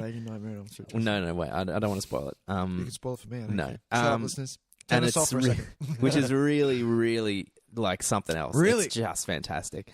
That's awesome. But then at the same time, it's so exposition heavy that it gets really tiresome, the dialogue scenes. See what happens, There is people. no subtext. Everything is text. There are some really nice moments that are ruined by a character explicitly stating what is happening at that time. The references start to become exhausting. For everyone that's really effective, there's 5 that are just like showing off almost. Okay. To the point where, Look what we got the rights to. Well, I don't know if they got the rights to it or not. This is what we talked about. Is Steven Spielberg rings up and says, "Hey, can I mention this movie?" Dude. You're going to say yes. But be the motherfucker that says no. Go on, you But then every idiot. now, like, there's some that are just that perfect level of like, cool, Nice. But yeah, like I said, that's 1 in every 3 or 4. Like, the other ones are just, you get exhausted, man. You really do get exhausted. It does really have its heart in the right place, though, and that's really important. It becomes, it ends up becoming kind of... More than just an 80s fest? Yeah, it's really talking about, for someone like, people like us, who I think are really heavily invested in nostalgia, there is a certain kind of, there's a backlash against that at the moment, I think. You know what I mean? Like, you feel that around where everyone's kind of like, oh, you only like it because it reminds you of the 80s. And that kind of vibe. Born. This movie actually has some really nice things to say about nostalgia and why it's important. Yeah. But also about how certain things kind of shape the individual we become, and about living in the now and not being caught up in that, letting those things shape you, but knowing that you can't. Can't exist. You have to move forward. Yeah. And so I think it's got some really nice. Its heart's in the right place, and I think it handles the schmaltzy stuff really well. I think it's when it's trying to be like an ADD kid showing you what's in his school bag. Oh, then I've got this one, and then I've got this thing, and I've got this guy. Oh, no, can I show this comic? Oh, look at my fucking new action figure. That's when it's just like this movie just needs to chill the fuck out. Yeah. Also, I don't know who it's for because. Is it for our generation? Well, because it's really kiddie, some of it though. Okay. But then the references wouldn't make sense to a lot of these kids. But then it's really over-explained, so I thought, oh, maybe it is for kids, but then they dropped an F-bomb, and I'm like, oh, well, maybe it's not. Maybe I'm misguided. So I'm not really quite sure who the audience is, because if it's for us, it's way too dumb to be for us. Like, it's so could have been so much more subtle in its not only its exposition, but in its like thematic stuff. Yeah. Like, literally someone is like throwing you into a pool of theme. Like, you can't just discover it yourself. It's a solid good time. It's a cinema movie. I'm gonna go see it. I might watch it again. But I'm not going to rush out to see it. Oh, you're not rushing. Not going to rush out to All see right, it. you've set the bar nice and just above low. It's a nice, solid Just above low. 7. Like a Rob low. 7 out of 10. 7 out of 10. 6 to 7 out Give of 10. it a 6. Yeah. All right. 7's a little high. I don't know. 7's like a really good. No, 8. See, I love that I reserve everyone- 8 for really good. 7 is like, hey man, nice try. Nice 7's effort. a nice, yeah. Yeah. Well, what's a 6? 6 is like... 6 is good. 6 is good. good. That was good. That was good. So what is your 5, 4, 3, 2, 1? 5 is like, hey man, you gave it a bit of a go. But unfortunately, You didn't quite pull it off. Yeah. 4 is like, I don't know what was going on there. I feel like we're on different paths. But I did like this bit. But there were some bits, yeah. Okay. You know Yeah. what? That's Good- what my good 4 is. score. My There was some good. I wish I some could good show our production design audience in your that. face right now. Because you're like, well done. You And over then there. You over there with 3, the pants 2, on. 1 Well are like varying levels of fuck this fucking movie. shit. Yeah, what Yeah. a piece of shit. Yeah. Threes and 4s are like, fuck, that was shit. But Three- fuck, I like that. 3's like, this was a shit movie. Yeah. 2 is like, this is a shit movie and you made me mad Oh, really? for whatever reason. No, Because I and- can find a movie bad but feel it innocently bad. Yeah, yeah. 2 is like those ones where I'm like, fuck you, movie. Yeah. But 1 is no, fuck you. 1 is like, Fully fuck one is off. like, you are not even a movie. You're not a film. Go fuck Yeah. yourself. Zoolander 2, that's where you I haven't sit. watched Zoolander 2 yet. I've heard it's garbage. That is where you sit. And my mum the other day, she's like, I'm like, Mum, what are you doing? She's like, I'm watching Zoolander 2. Fuck, it's good. I'm like, Mum, Mum, we need home. to have a conversation, Mum, Mother. have you even listened to my podcast? Yeah, no, I don't yeah. listen to you, Nick. Shut up. Yeah, I don't want my parents to listen to this. I don't think they'd be comfortable with how much talk of vaginas.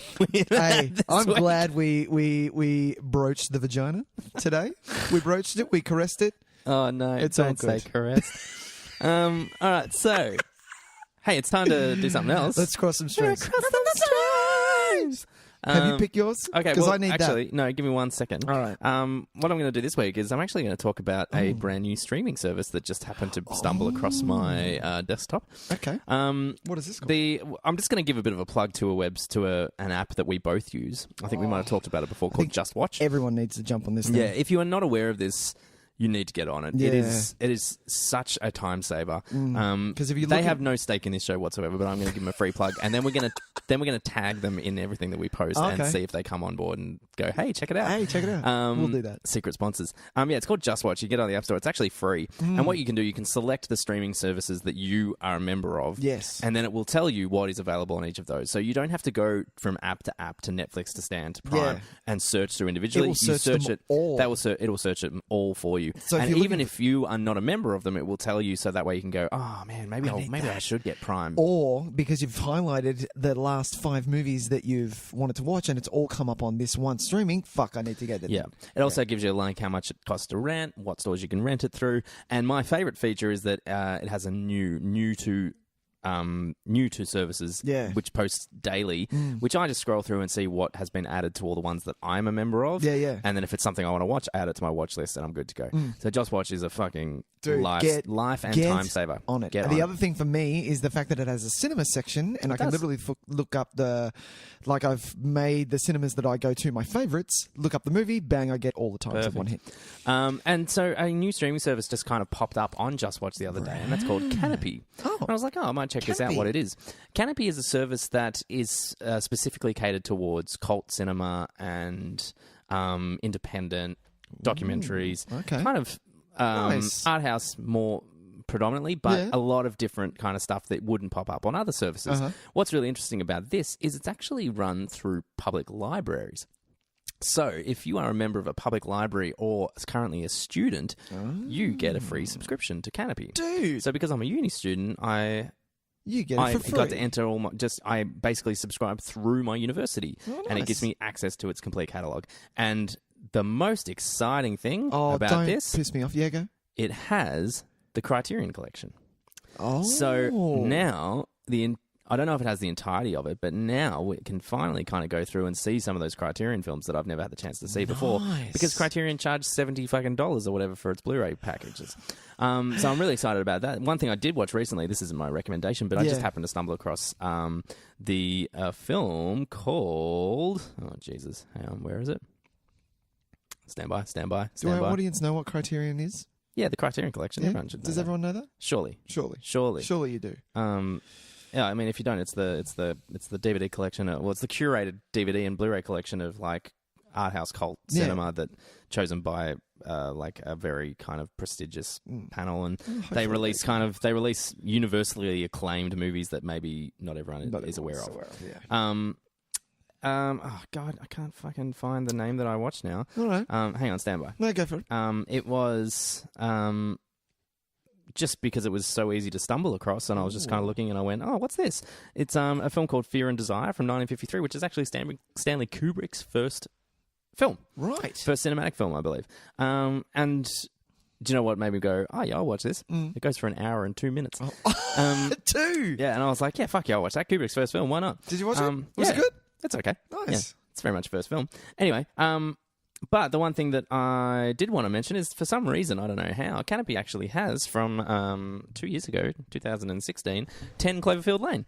Oh, dude. And it's the only free way to watch that film at the moment. So you can pay to rent it, or through your Canopy subscription, you can watch a film like 10 Cloverfield Lane, which we've talked about a bunch on the show. But what a great movie. The spiritual sequel to Cloverfield, a performance from John Goodman that is legitimately terrifying. Man, a movie that kind of just takes that claustrophobic feel of that claustrophobic horror kind of environment and just turns it up to 11, and is just such a great time at the movies. Full on. Yeah, absolutely full on. And then I love that it's not like it's set in the Cloverfield world. Yeah, but it doesn't reference even if the other movies. Whether or not it even is the sorry. specific Cloverfield world, it almost just kind of it just wants you to imagine. Just let that inspire your imagination a little bit and say, hey, maybe it's in the same universe, maybe it's not. Maybe they're just distant cousins of it. Yeah, a film that really kind of caught me off guard with how much I loved it. And so, yeah, you can watch that for free on Canopy. Canopy, if you are currently a uni student or a member of a local library, you get access to Canopy's entire catalogue. Nice one, dude. Yeah, there you go. You got something yet? I don't. Keep talking. Well, I don't know what else to talk about. Yeah, what else? How was everyone's Easter? Was it good? What is We'll talk about Well, I'll tell you what has Go everyone seen lately? Why don't people jump on the Facebook or on Twitter? Jump on Twitter. Or on Instagram. Can you comment on Instagram? I don't know how it works. I don't use You can Instagram. actually... I don't know what You can find us on Twitter and Instagram. Yeah. Yeah. Why don't you tell us what you guys have seen this week? Has anyone seen anything interesting? Has anyone else seen Ready Player One? I'd love to hear what anyone else thought about it. Because I'm torn on it. I came away thinking that I had a really good time, and then upon reflection and a few days of distance, I maybe didn't have as good a time as I think I had. Oh. Really? Well, you know, when you kind of get a bit of separation from a film and you kind of reflect on it and you go, yeah, maybe that wasn't as good as I thought it was. I keep doing that with Doctor Strange. I like Doctor Strange. I need to watch it again. It got better when I've actually... That's one that's gotten better with distance. Got better with time? Yeah. Got it better. Gotta better. Gotta. Nick, you're going to have to pick something, man. You're going to just have to throw it out there. All right. I'm done vamping. I can't vamp any longer. You can't vamp. No, 2 seconds. I can't vamp. I'm bad at this shit. Oh, you're very good, Tyson. Oh, thank you're you very kindly. good. I know you are. All right, 2 seconds. Well, why don't you tell people where they can find us? No, we can't fuck up the order like that. Can't That's fuck up going to the be order? weird. It's going to be all... Really? Yeah. We totally can. 'Cause that's the end of the show. It's our show. They can fuck it up. I've literally got nothing. God damn it. Just throw something out there. All right, here we go. Ready, and 1, 2... No, I've got nothing. I literally got nothing here. Oh, my God. Okay, so... Perfect. I knew you'd find something. God, that was good, wasn't it? Okay, what am I on here? Am I on Stan? Sure, no, just I'm on turn it around. Netflix. Okay. Netflix, people. One of my favorites. It's Nightmare on Elm Street 6. 6? There you go. It's Freddy's dead? Freddy's dead. The No final way. nightmare. It's one of my. It goes 2. Then no. It goes 2. 2 is the worst. No, I still love 2. No one picks No 2 one as their picks 2. favourite. It goes 1, then 3, then 6 for me. Sure. It really does. Wow. And I know not a lot of it, like, it's not one of the greatest ones, but it has this eerie element underneath it because you see Elm Street once Freddy has been there and ravaged the shit out of Springfield. Like is it Springfield? Yeah. Springfield? What is The Simpsons? Springfield. It's not Springfield then. No, it is. No, Springwood. He's ravaged the shit out of Springwood, and it's basically just this husk of a town where there are literally no fucking kids anymore. And I know I'm talking about the 6th sequel but it's still up there for me. Unfortunately it's one of the funny ones, which I don't like that they took Freddy that it's way. fine. Funny But ones it's still awesome. At the start, it's got that scary element at the start, and then that middle section that's awesome. And it came with the 3D glasses, the old cellophane red and blue ones, which you can still do on the Blu-ray that I have, which is hilarious. Oh, nice. Yeah, cool. It does fuck all. Yeah, great. I know, doesn't he just like he blows up and like there's little Heads bits come of at the screen, whatever. and that's it. But I love it. I really do. So yeah, if you want a bit of a laugh, Yeah, it's a bit sad that there's not a lot of Freddy Krueger on streaming services. No. And it's an odd choice that of all the ones that they've just chucked up there, it's like, here, take number 6 and nothing else. Enjoy. What the hell? And maybe the remake. I think the remake's floating around somewhere on there. Seriously, I hate the remake. Yeah. I was so excited for it. I was so excited. I went to the cinema to see it, Tyson. Oh, shit.